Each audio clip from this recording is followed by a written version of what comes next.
Hello friends, welcome to the new episode of my channel. আমি অরিত্র। এখন এই ভিডিওর মধ্যে আমরা কথা বলছি ফিল্ম ফেয়ার অ্যাওয়ার্ডস নিয়ে। তো ফিল্ম ফেয়ার অ্যাওয়ার্ডস নিয়ে একটা কন্ট্রোভার্সি দেখা দিয়েছে যে আলিয়া ভাট কেন তাকে বেস্ট অ্যাক্ট্রেস দেওয়া হলো, যেখানে ইয়ামি গৌতম ছিল, কৃতি সেনন ছিল, করিনা কাপুর সেম ক্যাটাগরিতে ছিল। বেশিরভাগ ক্ষেত্রে ইয়ামি গৌতম এবং কৃতি সেনন নাম উঠে আসছে, তারা বেশি ডিজার্ভিং ছিল। আলিয়া ভাটকে শুরু শুরু দিয়ে দেওয়া হয়েছে এবং আলিয়া ভাট এই অ্যাওয়ার্ডটা পাওয়ার পরবর্তীতে মানে একজন অ্যাক্ট্রেস যে সব থেকে বেশি ফিল্ম ফেয়ার পেয়েছে সেটাতে নূতন এবং কাজলের একটা টাই ছিল, সেটাকেও ছাড়িয়ে গেছে আর কি আলিয়া ভাট। তো সেই কারণে আর কি লোকে আর কি একটা ক্ষোভ সোশ্যাল মিডিয়াতে উগড়ে দিচ্ছে। এবার আলিয়া ভাট ডিজার্ভিং ছিল কি ছিল না সেটার মধ্যে আসছি। প্রথম কথা হচ্ছে, আমি এই ধরনের প্রচুর কমেন্টস দেখতে পাই যে 2025 সালে এই ধরনের অ্যাওয়ার্ডস এর কোনো রেলিভেন্স কি আছে ইত্যাদি এই ধরনের কমেন্ট দেখে থাকি। এগুলোকে কে সিরিয়াসলি নেয়, কি করে এই ধরনের কমেন্ট আমি প্রচুর দেখতে পাই বিভিন্ন জায়গায়। ফেসবুকেও দেখতে পাই, ইনস্টাতেও দেখতে পাই, টুইটারে তো দেখতে পাই, ইউটিউব কমেন্ট সেকশনেও পাই। এবার আমার কথা হচ্ছে যে যদি অ্যাওয়ার্ডটাকে সিরিয়াসলি নেওয়ারই না আছে, তাহলে ওয়াই আর ইউ বদার্ড? আপনারা একটা অ্যাওয়ার্ডের যখন লিস্ট এসছে সেটা যদি নিয়ে বদার্ড না থাকেন, তাহলে সেটাকে নিয়ে তো আলোচনা সমালোচনা করছেন কেন? বদার্ড আছেন বলেই, আপনার ইন্টারেস্ট আছে বলেই তবেই আপনি সমালোচনা করছেন, প্রথম কথা। ঠিক আছে, এই জিনিসটা আমাদের ডাবল স্ট্যান্ডার্ডটা বুঝতে হবে। ফিল্মফেয়ার অ্যাওয়ার্ডসে এই যে জিনিসপত্র, যে ট্যালেন্টকে না দিয়ে, ঠিক আছে, পপুলারিটিকে দিয়ে দেওয়া, বা মানে যে জুরিতে আছে, যার সাথে জুরির কানেকশন আছে তাকে দিয়ে দেওয়া, এই ধরনের জিনিসপত্র আজ থেকে নয়, বহু বছর ধরে হয়ে আসছে। নাহলে সত্যাকে না দিয়ে কুচকুচ হোতাইকে দেওয়া হয়েছিল, বাস্তবকে দেওয়া হয়নি। ঠিক আছে, এরকম বহুবার হয়েছে, বহুবার হয়েছে যে যেটা ডিজার্ভিং সিনেমা সেটা পায়নি। তেরি মিট্টি মে মিল যাওয়া, ওই গানটা, যে গান কেসারির যে গানটা, সেই গানটাকে দেওয়া হয়নি বেস্ট সং।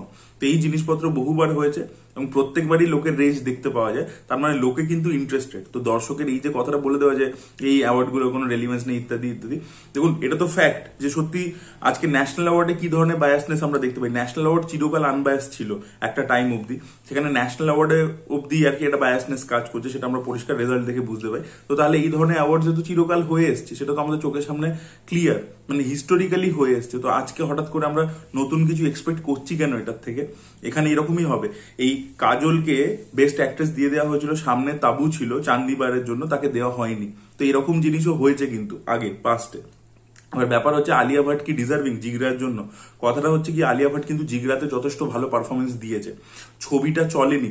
দেখুন আরো লোকে বলছে কি যে ছবি পপুলার হয়নি, ছবি বক্স অফিসে না চললে সেই ছবি কি করে অ্যাওয়ার্ড পায়। আরে পপুলার ক্যাটাগরি মানে ওরকম নয়, পপুলার মানে হচ্ছে মেইন স্ট্রিমের মধ্যে বক্স অফিস অনুযায়ী। তাহলে আই ওয়ান্ট টু টকের জন্য অভিষেক বচ্চন যে পেয়েছে, তাহলে ওটাও তো বক্স অফিসের ডিজাস্টার ছিল। ওইভাবে ডিজাস্টার কোন ছবির কি বক্স অফিস হয়েছে সেটার বেসিসে অ্যাওয়ার্ড কোনোদিনও হয় না। ঠিক আছে, কথাটা হচ্ছে জিগরাতে আলিয়া ভাট যথেষ্ট ভালো কাজ করেছিল, তার ক্যারেক্টারটা ভালো ছিল, সত্যিয়া ক্যারেক্টারটা, সে পারফরমেন্স ভালো দিয়েছে। বরং জিগরার জন্য আলিয়া ভাট যথেষ্ট বেশি ডিজার্ভিং। আমি কৃতি সেননকে কোনো অ্যাঙ্গেল থেকে দেখতে পাই না যে সে অ্যাওয়ার্ডটা পাচ্ছে। তার ক্যারেক্টারটা মানে আমার মনে হয়নি পারফরমেন্স দেখেছে এক্সট্রাঅর্ডিনারি গ্রাউন্ড ব্রেকিং কোনো পারফরমেন্স দিয়েছে। আমি সেই তুলনায় বলবো ইয়ামি গৌতম অনেক বেশি সিনসিয়ার একটা পারফরমেন্স দিয়েছিল। জুনি হাকসার বলে যে ক্যারেক্টারটা করেছিল আর্টিকেল 370-তে, তার কাজ বরং ভালো ছিল। যদি দিতেই হতো এদের দুজনকেই দেওয়া উচিত, যে একটা টাই আপ করে, যেরকম কার্তিক আরিয়ান আর অভিষেক বচ্চনের মধ্যে করেছে, ওটার মধ্যে আমি আসছি ওই ক্যাটাগরিটার মধ্যে। বাট আলিয়া ভাট এবং ইয়ামি গৌতমের মধ্যে দুজনকেই দেওয়া উচিত ছিল অ্যাকচুয়ালি অ্যাওয়ার্ডটা, বিকজ দুজনেই কিন্তু স্ট্রং ফিমেল ক্যারেক্টার্স করেছে এবং তাদের দিক থেকে খুব সিনসিয়ার পারফরমেন্স দিয়েছে। আলিয়া ভাটের ক্ষেত্রে প্রবলেমটা কি, আলিয়া ভাটকে দেওয়া হয়েছিল রকি রানী কি প্রেম কাহানির জন্য, যেটা একেবারেই ডিজার্ভিং নয়। তো সেই সিনেমাটাতে আলিয়া ভাটের কিন্তু সেরকম কিছু পারফরমেন্সও নেই, সেটার জন্য দিয়ে দেওয়া হয়েছিল, সেটা জোর করেছিল। এবং গালি বয়তে অ্যাকচুয়ালি আলিয়া ভাটের চরিত্রটা খুব ছোট। গালি বয়তে রণবীর সিং যেরকম ফিল্ম জুড়ে রয়েছে, তার পারফরমেন্স খুব ভালো। আলিয়া ভাট কিন্তু অতটা প্রাইমারি ক্যারেক্টার নয় সিনেমাতে, ঠিক আছে, বাট সেটার জন্য তাকে দিয়ে দেওয়া হয়েছিল। তো এই গালি বয় এবং রকি আর রানী কি প্রেম কাহানি, এই দুটো ছবিতে আলিয়া ভাট বরং ডিজার্ভিং ছিল না, এটা আপনি বলতে পারেন। সেটার জন্য দিয়ে দেওয়া হয়েছে, সেটা খারাপ, মানে ভুল ডিসিশন ছিল। এবং সেই জন্যই কিন্তু মানুষের মধ্যে রাগ যে ওকে বারবার দিয়ে দেওয়া হয়, সেই কারণে রাগ। বাট জিগরার জন্য ডিজার্ভিং ছিল না, এইটা বলে দেওয়াটা ভুল। আচ্ছা, অন্যদিকে কথা হচ্ছে, আপনি যদি ছেলেদের ক্যাটাগরিটা দেখেন, তাহলে সেখানে অজয় দেবগান ময়দানে যে পারফরমেন্সটা দিয়েছে, তার জন্য তার অ্যাওয়ার্ড ডিজার্ভিং নয়। অজয় দেবগানের পারফরমেন্সটা দেখুন তো, ক্লাইম্যাক্সের দিকে যখন ম্যাচটা হচ্ছে আর ওর ওই রক্তটা উঠছে, ওই জায়গাতে কি এক্সপ্রেশন দিয়েছে অজয় দেবগান, কি সিনেমা জুড়ে পারফরমেন্স দিয়েছে ভাই, আউটস্ট্যান্ডিং। ময়দান সিনেমাটাকে পুরো অ্যাওয়ার্ড শোতে পুরো সাইড লাইন করে দিয়েছে, কিচ্ছু দেওয়া হয়নি। প্রোডাকশন ডিজাইনে কিল ভালো ছবি, কিলকে অনেকগুলো অ্যাওয়ার্ড দেওয়া হয়েছে, কিন্তু আমার কথা হচ্ছে প্রোডাকশন ডিজাইনে ময়দান পাবে না, বা সিনেমাটোগ্রাফিতে ময়দান পাবে না, ওই যে ফুটবল ম্যাচগুলোকে যেভাবে শুট করেছে ইত্যাদি।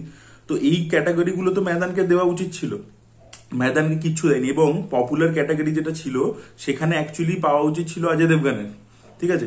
আর কার্তিক আরিয়ান সত্যি বলছি চান্দু চ্যাম্পিয়নের জন্য ডিজার্ভ করেন। চান্দু চ্যাম্পিয়ন ঠিক ভালো ছবি, খারাপ না, বাট এমন কিছু এক্সট্রাঅর্ডিনারি পারফরমেন্স দেয়নি। আর ক্রিটিক চয়েসে বেস্ট অ্যাক্টর যেটা রাজকুমার রাওকে দিয়েছে ওই শ্রীকান্ত ছবিটার জন্য, সেখানে বরং অভিষেক বচ্চনকে আই ওয়ান্ট টু টকের জন্য। দেখুন, আই ওয়ান্ট টু টক আমার খুব পছন্দের ছবি, আমি ভালো রিভিউ দিয়েছিলাম, আমার খুব ভালো লেগেছিল অভিষেক বচ্চনের পারফরমেন্স। অভিষেক বচ্চন অ্যাকচুয়ালি আমার খুব পছন্দের অভিনেতা, বাট তার সে যে ধরনের ছবিটা করেছে এবং যে পারফরমেন্সটা দিচ্ছে ওটা বেস্ট ক্রিটিক চয়েসে পাওয়া উচিত। এবং পপুলার ক্যাটাগরিতে যদি দিতে হতো তাহলে রাজকুমার রাও এবং অজয় দেবগনের মধ্যে টাই করা উচিত ছিল। কখনোই সেখানে আসে না, মানে আমাদের কার্তিক আরিয়ান দূর দূরাত্ম অব্দি আসে না, ঠিক আছে। খালি প্রস্থেটিক মেকআপ করলাম এবং সিনেমাতে আমি বডি ট্রান্সফরমেশন করলাম, সেটাকে খালি পারফরমেন্স বলে না।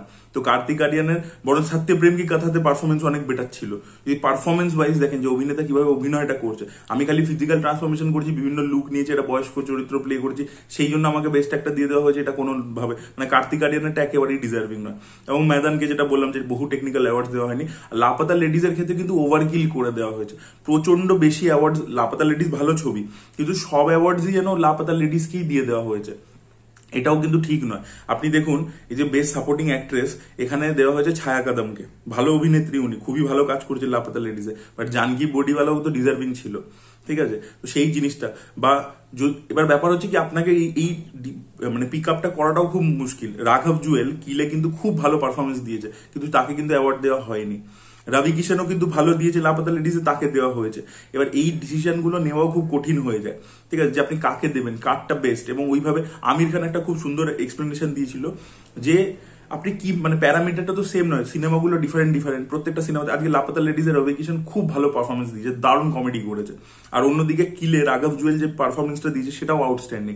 এবার আপনি এই দুটোকে কম্পেয়ার করবেন কি করে, কোনটা বেশি ভালো, কোনটা বেটার, এইভাবে আপনি বলতে পারবেন। It's very difficult, the films are different, genre আলাদা, আপনি কম্পেয়ার করতে পারবেন না। আমির খান দেখবেন এইটা নিয়ে একটা খুব সুন্দর করে বুঝিয়েছিল যে এই কম্পিটিশনটাতে মানে এই জাজমেন্টটা দেওয়াটা ইটসেলফ খুব ডিফিকাল্ট হয়ে যায়। তো সেইটা আর কি আপনাকে বুঝে চলতে হবে।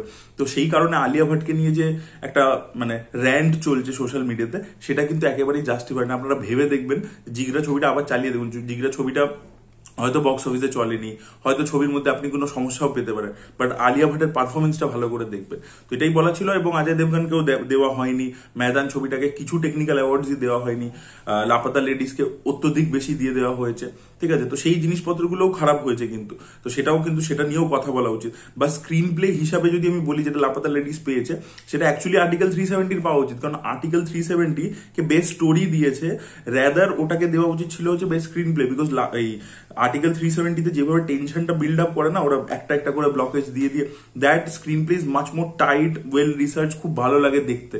আমি আর্টিকেল 370 সেই সময় হলে তো দেখেছিলাম, রিভিউ করেছিলাম, পরবর্তীকালে আমি নেটফ্লিক্সে দেখেছিলাম, এখন তো Z5-এও চলে এসছে মনে হয়। তো নেটফ্লিক্সে যখন আমি দেখেছিলাম, আমি দেখছিলাম যে প্রত্যেকটা মোমেন্টে যে টেনশন বিল্ড করেছে না, হেভি, মানে ওই স্ক্রিন প্লেটা অ্যাকচুয়ালি অনেক বেশি গ্রিপিং, ঠিক আছে। আর লাপাতা লেডিসকে ডায়লগের জন্য যে অ্যাওয়ার্ডটা দিয়েছে, লাপাতা লেডিসে অ্যাকচুয়ালি লাপাতা লেডিস দেখুন ভালো ছবি, মেইন স্ট্রিম ছবি হিসেবে ভালো ছবি, কিন্তু যেরকম নাচানাচিটা করা হচ্ছে সেরকমও নয়। বিকজ ওখানে কিন্তু ডায়লগগুলো প্রচন্ড বেশি আন্ডারলাইন্ড, প্রচন্ড বেশি আপনাকে এক্সপ্লেনেটারি ডায়লগস, ঠিক আছে, প্রিচি আর কি ইন দ্য সেন্স।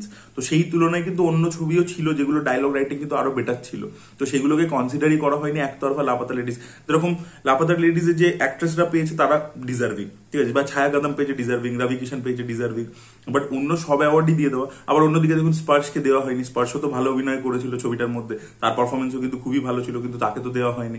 তো এরকম জিনিসপত্র আমরা চলতে দেখতেই পাবো আর কি।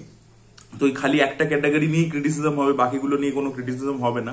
আর এই অ্যাওয়ার্ডে বায়াসনেস আজ নয়, ওই যে বললাম কুচকুচ হতে হয় সত্যা থেকে শুরু করে আরো আগে চিরকাল আপনি এই জিনিস দেখতে পাবেন। দিস ইজ নাথিং নিউ, ঠিক আছে। আর যে দেশে ন্যাশনাল অ্যাওয়ার্ড নিয়ে বায়াসনেস হচ্ছে, সেই দেশে তো নর্মাল বাকি যে অ্যাওয়ার্ড আছে সেগুলো নিয়ে হবেই। তো এইগুলোর আর আপনার যথেষ্ট ইন্টারেস্টও আছে, সেই কারণেই আপনি এটা নিয়ে কথা বলছেন। এরকম বলবেন না যে আজকে রেলিভেন্স হারিয়ে ফেলেছে, সিগনিফিকেন্স হারিয়ে ফেলেছে। যদি হারিয়ে ফেলতো তাহলে আপনি কথা বলতেন না। তো এটাই আমার ওপিনিয়ন ছিল। আপনাদের কি বক্তব্য পুরো বিষয়টা কিনে অবশ্যই কমেন্টে লিখে জানাবেন। এই ভিডিওটা ভালো লেগে থাকলে লাইক করুন, শেয়ার করুন, চ্যানেলকে সাবস্ক্রাইব করতে ভুলবেন না। Bye bye.